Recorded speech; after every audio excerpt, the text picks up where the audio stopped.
تو نے سب کو جوتے عطا فرمائے، اگر اپنے اس بندے پہ بھی کرم فرماتا تو کتنا اچھا ہوتا۔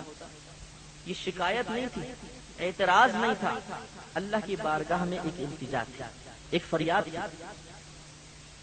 روایت میں آتا ہے کہ جیسے ہی اللہ کی بارگاہ میں یہ جملہ کہا، اچانک نگاہ اٹھی، دیکھا کہ سامنے ایک فقیر روڈ پر گھسٹ رہا تھا، اس کے دونوں پیر کٹے ہوئے تھے اور روڈ پر گھسٹنے کی وجہ سے اس کی کمر چھل گئی تھی اور اس سے خون رس رہا تھا۔ آپ فوراً سجدہ ریز ہو گئے اور اللہ کی بارگاہ میں عرض کی، یا رب کریم، اگر تو نے جوتے نہیں دیے تو کیا ہوا، تیرا بڑا کرم ہے، پاؤں تو سلامت دیے ہیں۔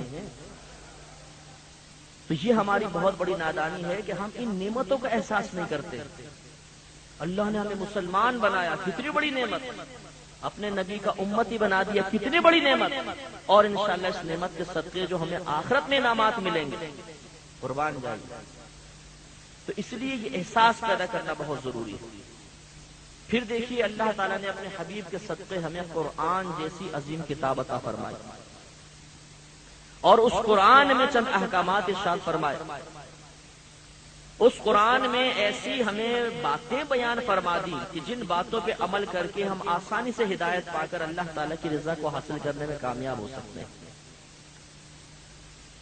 آپ تمام مشتاقان رسول ہیں، الحمدللہ ہمارے نبی کریم صلی اللہ علیہ وسلم نے قرآن سے بہت فیض پایا، اللہ کے کلام سے بہت زیادہ آپ فیضیاب ہوئے، اور آپ نے پوری امت کو فیضیاب فرمایا۔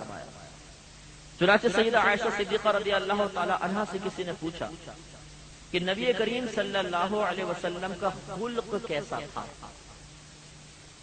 وَإِنَّكَ لَعَلَىٰ خُلُقٍ عَظِيمٍ، آیت پڑھی نا آپ کے سامنے، اے حبیب بے شک آپ اخلاق کے بہت عظیم مرتبے پر فائز ہیں۔ تو کسی نے آ کے سوال کیا مائی صاحبہ سے کہ یہ بتائیے کہ نبی کریم صلی اللہ علیہ وسلم کے اخلاق کیسے تھے؟ آپ نے ارشاد فرمایا کہ نبی کریم صلی اللہ علیہ وسلم کا خلق قرآن تھا، اور ایک روایت میں آتا ہے کہ آپ نے فرمایا کہ تم نے قرآن نہیں پڑھا؟ عرض کی پڑھا ہے، تو فرمایا کہ پورا قرآن ہی تو نبی کا خلق تھا۔ خلق کہتے ہیں عادت کو، اس کی جمع ہے اخلاق، عادات۔ جب ہم خوش اخلاقی کا لفظ استعمال کرتے ہیں اس کا مطلب ہوتا ہے اچھی عادت۔ جب ہم کہتے ہیں بد اخلاق تو اس کا مطلب ہے بری عادت والا۔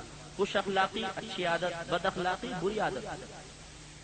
ہم یہ سمجھتے ہیں خوش اخلاق کا مطلب ہے جو مسکرانے والا ہو، مسکرا کے بات کرے تو وہ خوش اخلاق ہے، بولتے ہیں بڑا خوش اخلاق ہے ماشاءاللہ، کیوں جی وہ بڑا مسکرا کے باتیں کرتے ہیں؟ ایسا نہیں ہے۔ سیلز مین جو ہے وہ اپنے چیزیں بیچنے کے لالچ میں مسکراتا ہے، ہم کہتے ہیں بڑا خوش اخلاق ہے سیلز مین۔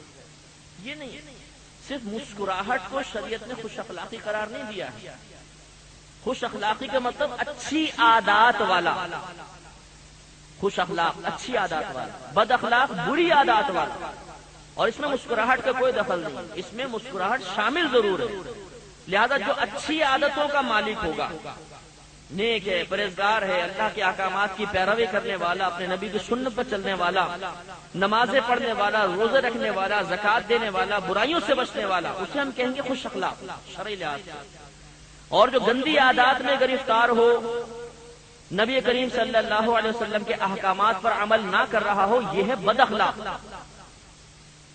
تو ہمارے نبی کریم صلی اللہ علیہ وسلم کے بارے میں اللہ نے فرمایا، آپ کے اور میرے نبی کے بارے میں، اے حبیب بے شک آپ اخلاق کے بہت اعلیٰ مرتبے پر فائز ہیں۔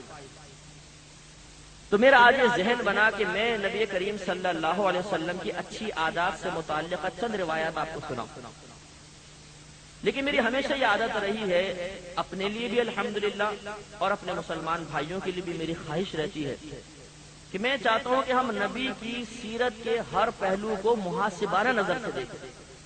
یہی ہمارا کمال ہے۔ صرف نبی کریم کے فضائل اور اوصاف بیان کرنے کے بعد یہ سمجھنا کہ ہم نے حق مصطفیٰ ادا کر دیا، غالباً یہ کافی نہیں۔ صحابہ کرام نے بھی نبی کی شان بیان فرمائی، قرآن اٹھا کے پڑھیں، نبی کریم کی شان سے مالا مال ہے، لیکن اسی پر اکتفا نہیں ہے۔ اگر یہی کافی ہوتا تو صحابہ کرام اور کچھ بھی نہ کرتے، بیٹھے ہوئے صرف شان مصطفیٰ بیان کرتے۔ قرآن میں فقط انہی آیات کا تذکرہ ہوتا جس میں نبی کریم صلی اللہ علیہ وسلم کی شان بیان کی گئی. خود نبی کریم صلی اللہ علیہ وسلم اس مقصد کو لے کر آتے تو فقط اپنے فضائل بیان کرتے رہتے اور کوئی کام نہ کرتے، لیکن ایسا آپ نہیں دیکھیں گے. لہذا محاسبانہ نظر بہت ضروری ہے.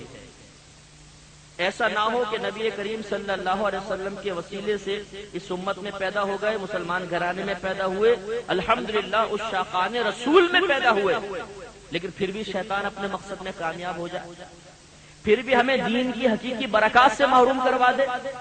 لہذا بہت توجہ کے ساتھ ان روایات کو سماعت فرمائیں اور دیکھیں کہ واقعی ہمارے نبی کریم صلی اللہ علیہ وسلم کتنے اخلاق کے اعلیٰ مرتبے پر فائز تھے.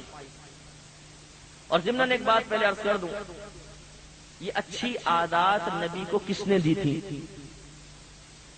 اللہ نے دی نا. اور اللہ تعالیٰ نے اپنے نبی کو جو کچھ عطا فرمایا وہ سب سے محبوب ترین عطا فرمایا ہے. لہذا جتنی بھی عادات ہمارے نبی کریم کی ہیں وہ تمام کی تمام اللہ تبارک و تعالیٰ کی بارگاہ میں مقبول اور محبوب عادات ہیں. لہذا یہ غور ضرور کرنا ہے کہ کیا میں اللہ تعالیٰ کی عطا کردہ اس محبوب عادت کا حامل ہوں کہ نہیں، اللہ نے مجھے یہ بھی عطا فرمائی ہے کہ نہیں. یہ پوائنٹ موسٹ امپورٹنٹ ہے. اور یہی جب ایک نئی سوچ ڈالی جاتی ہے، نئی فکر ڈالی جاتی ہے اور قوم اس فکر کو قبول کر لے تو معاشرے میں انقلاب پیدا ہوتا ہے. نبی کریم تشریف لائے، صحابہ کرام کے سامنے تبلیغ دین شروع فرمائی، ایک نئی سوچ، ایک نئی فکر احسن انداز سے آپ نے شروع فرمائی، صحابہ کرام نے قبول کیا، معاشرے میں انقلاب پیدا ہو گیا. لہذا میں آپ کی خدمت میں ایک سوچ، ایک فکر پیش کرنا چاہتا ہوں. قبول کریں تو غالباً آپ کے لیے بہت بڑی سعادت ہوگی. رد کر دیجئے، میرا کوئی نقصان نہیں، میرا کام ہے بیان کرنا. انبیاء علیہ السلام نے جب تبلیغ دین فرمائی تو اس کے بعد فرمایا کرتے تھے وما علینا الا البلاغ. سنا ہے نا آپ نے؟ کیا مطلب ہے کہ ہم پر تو فقط اللہ کے پیغام کا پہنچا دینا ہی لازم تھا. مانتے ہو ٹھیک، نہیں مانتے بھائی آپ کی مرضی. انبیاء علیہ السلام بھی زبردستی کرنے کے لیے نہیں آئے. تو بڑی توجہ کے ساتھ غور سے دیکھیے کہ ہمارے نبی کی عادتیں کیسی تھی. ایک نوجوان نبی کریم صلی اللہ علیہ وسلم کی بارگاہ میں حاضر ہوا. صحابہ کرام تشریف فرما تھے. کہنے لگا یا رسول اللہ صلی اللہ علیہ وسلم مجھے زنا کی اجازت دے دیجیے. کتنا قبیح سوال، مجھے زنا کی اجازت دے دیجیے. آپ یہ جرأت کر سکتے ہیں کہ اپنے مسجد کے امام صاحب کے پاس جا کر کہیں کہ امام صاحب کچھ زنا کا انتظام کروا دیجیے؟